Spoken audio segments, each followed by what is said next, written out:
time was 8:05 p.m. I was driving down the I-44 interstate. I had flown out west to see some friends and decided that I wanted to see the rest of the country, so I rented a car to drive back to my home on the East Coast. All was going well until I noticed my headlights started flickering in and out. At that moment, my rental started to slow down. I found myself in a panic as I remembered the nearest gas station was miles away. As I could feel the rental stalling out more, I was in luck as I could see a sign for a rest stop on the next right. I felt a sigh of relief as I pressed down on the gas pedal and saw the rest stop up ahead. As I pulled into the parking area, my rental finally gave out. I tried to get it to turn over a couple of times, but to no avail. I looked around the dimly lit area where I could make out a couple small buildings that were bathrooms, a couple of picnic tables, and a vast amount of desert. It looked eerie, and I was a little more uncomfortable that I was the only car parked in this lot, and it didn't seem like a single soul was in the area. One more thing that made the whole ordeal more troublesome was that my cell phone also had no signal. 8:45 p.m. My original plan was to sit inside my car and wait for another person to pull into the rest stop and ask to use their phone, but that plan was quickly dashed by my need to use the bathroom. Living off of fast food and gas station snacks had done a number on my stomach to where I needed to relieve myself. As I got out of my car, I noticed a payphone and walked up to it. When I picked up the receiver, all I could hear was a faint sound of static. No matter how many numbers I pressed or times I hung up the receiver, it was just the same static noise. After feeling defeated and hearing my stomach rumble more, I made my way into the men's bathroom. Like the rest of the area, it was dimly lit, but surprisingly very clean. Out of the 6 stalls, I picked the one right in the middle. I sat down to relieve myself in the silence of the restroom, wondering how long until another person would come and possibly let me use their cell phone or give me a ride to the next area. That's when I heard the door to the bathroom fly open violently. At that moment, the lighting in the bathroom started to flicker from dimly lit to pitch darkness. This was followed up by a set of heavy footsteps walking inside. There was a brief pause, and then the footsteps continued. As I sat there with my pants down, trying to finish my business, the footsteps got closer and closer, and that's when they stopped right outside the stall I was sitting in. It was slightly concerning that out of all the stalls available in the bathroom, this person decided to stop right outside of mine. I sat silently inside as I stared at the dust-covered boots standing outside. I thought about saying something, but before I could say a word, the person started pounding on the stall door, even more violently than they had opened the entrance.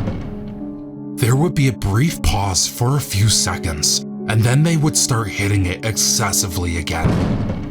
After another pause, the boots turned around and walked over to the sink.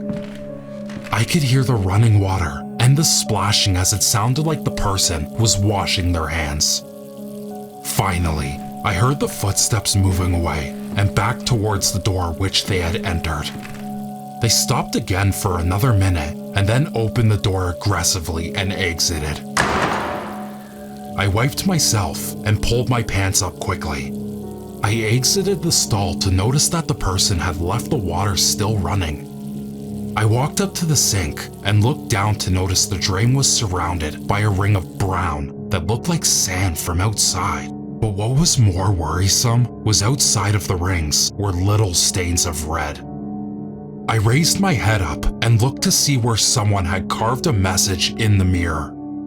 All it said was, "Smiling Larry, 09-29-05."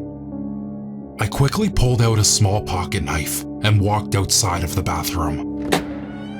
I scanned the area and looked around. Not a soul was around, and the only car in the area was mine. All that was around me was the darkness that surrounded the rest stop. As I collected myself from the events of the bathroom, I decided to make my way back to my car. As soon as I started to walk, that's when I heard it. The payphone started to ring. I paused as the payphone continued to ring. My first instinct was to let it be.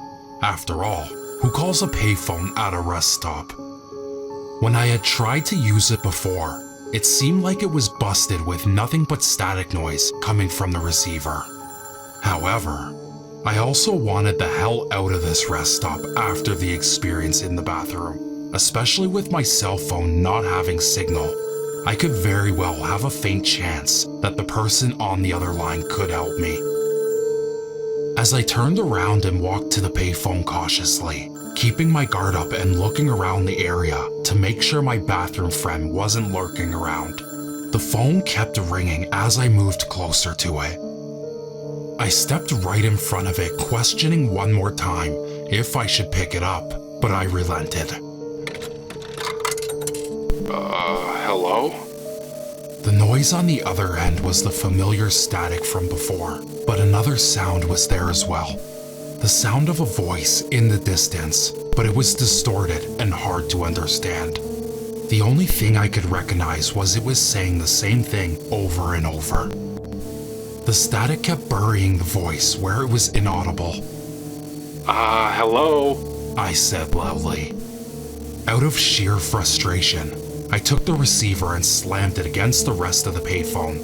I put the receiver to my ear again and noticed that the static had diminished a bit.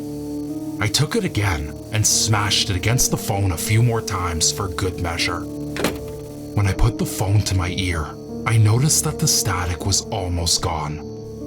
Hello! I screamed. After a few seconds of silence, I heard only one word. Leave. I hung up the phone and looked around to see if I could see anyone. I even took a gaze in the distance to see if maybe there was someone somewhere with a cell phone trying to scare me. There was not though. It seemed it was just me, alone in this desert at this hellish rest stop. Not wanting to be out in the open anymore, I made my way back to my rental car. I checked all around it and even looked in the back seat to make sure I wouldn't get any surprises. I sat in the car and locked the doors and stared forward at the goddamn rest stop. 9:55 p.m. The shrieking startled me. It was a continuous and blood-curdling sound, almost like something was dying. Sometime after staring out my windshield, I must have fallen asleep, but now I was awakened by the sound of a banshee screaming in the distance. I looked outside, but didn't see anything close, so I opened the door and stepped out the car. I scanned the area in the distance, but still didn't see nothing, so I kept moving forward as the screaming got louder. My first impression was that it was a wounded animal or a coyote. Maybe someone was doing a late night hunt.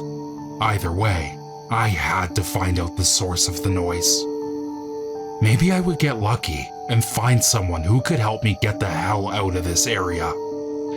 As I got closer to the sound, I noticed the surrounding area was getting darker.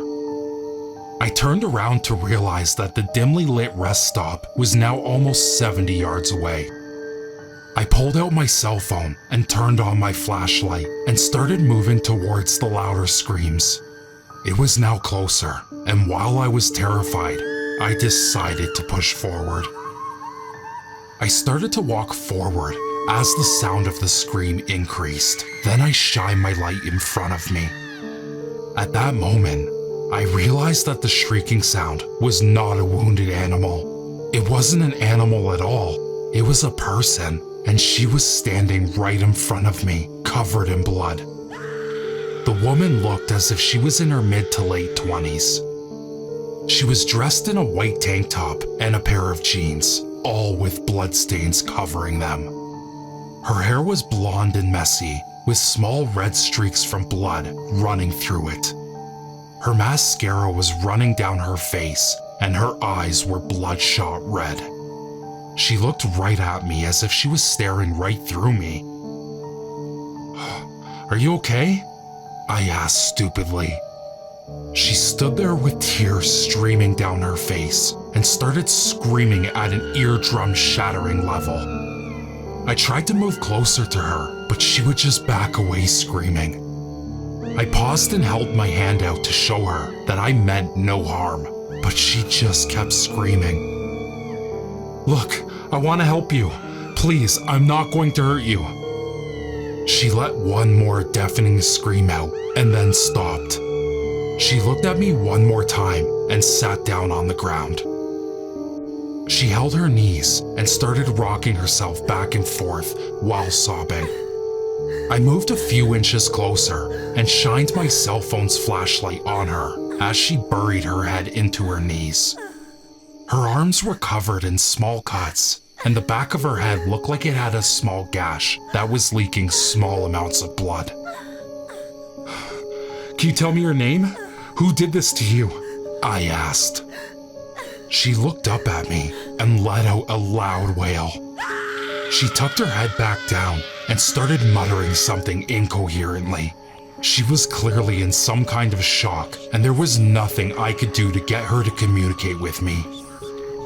"Miss, I'm going to go back to my car, okay? I'm gonna see if I can find some stuff to clean you up." I turned around to see nothing but pitch black in front of me, and I realized that I could not see the lights of the rest stop anymore.